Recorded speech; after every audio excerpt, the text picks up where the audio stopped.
घन किस तरीके का होता है, इस तरीके का।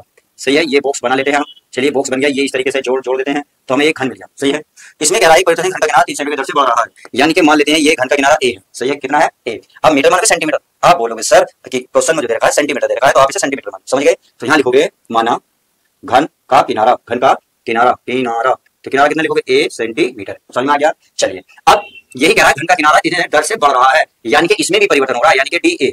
अब यहाँ किसके सापेक्ष हो रहा है, ऐसा है एस मतलब टी, यानी कि सेकंड, सेकंड को टी से दिखाते हैं। सही है, यानी कि समय को टी से, तो समझ में आ गया डी टी आएगा। बात क्लियर। बटे कितना जाएगा 3 सेंटीमीटर बटे में सेकंड, क्योंकि ए है किनारा, इसका सेंटीमीटर टी का सेकंड। इतनी बात इसने क्वेश्चन में दी है। अब चलिए आगे कह रहा घन का आयतन किस दर से बढ़ रहा है, अब इसमें भी परिवर्तन हो रहा है, तो इसका मतलब घन का आयतन, घन का आयतन जो इसने दे रखा है वो परिवर्तन में दे रखा है, अर्थात घन के आयतन को दिखाते हैं v से, तो dv हो जाएगा किसके सापेक्ष, समय के। सही है, किस दर से बढ़ रहा है, यानी कि ये चीज ने बूझी है। आगे क्या कह रहा है, जबकि किनारा 10 सेंटीमीटर है, इसका मतलब है जो किनारा दे रखा है यानी कि a की वैल्यू दे रखी है 10 सेंटीमीटर दे रखी है।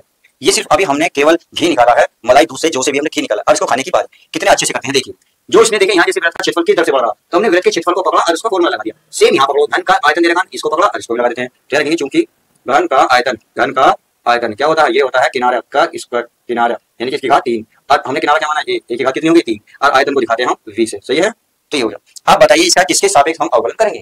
अब सभी बच्चे बोलेंगे, बताइए एक साथ बोलिए सर टी के सापेक्ष करो, क्यों, क्योंकि सेंटीमीटर सेंटीमीटर बटे सेकंड आ रहा, यानी कि टी के सापेक्ष होगा, तो इसका भी क्या हो जाएगा, इसका हो जाएगा डी वी बटे डी टी। अब इसमें घात क्या जाएगी, पहला जाएगी 3a स्क्वायर, अब a का क्या हो जाएगा, a का हो जाएगा डी ए बटे में डी टी। सही है, अब सारी वैल्यू हम यहाँ उपस्थित हैं, इसको रख लेते हैं 3 इंटू a का मान कितना है 10, तो 10 का स्क्वायर गुणा डी अपॉन डी की वैल्यू कितनी देखी है 3, तो चलिए 3 तो ये 3 3 9 गुणा 10 का वर्ग 100, ये हो गया हमारा 900। और क्या आएगा, देखिए इस मात्रक से ही पता चलेगा। मेरे प्यारे बच्चों, आप पूरा सवाल करोगे और यहाँ जाके मात्रक नहीं लिखोगे तो ये क्वेश्चन जो है बिल्कुल गलत माना जाएगा। तो प्लीज इस बात का ध्यान रखना, आपको यहाँ इसका मात्रक लिखना ही होगा।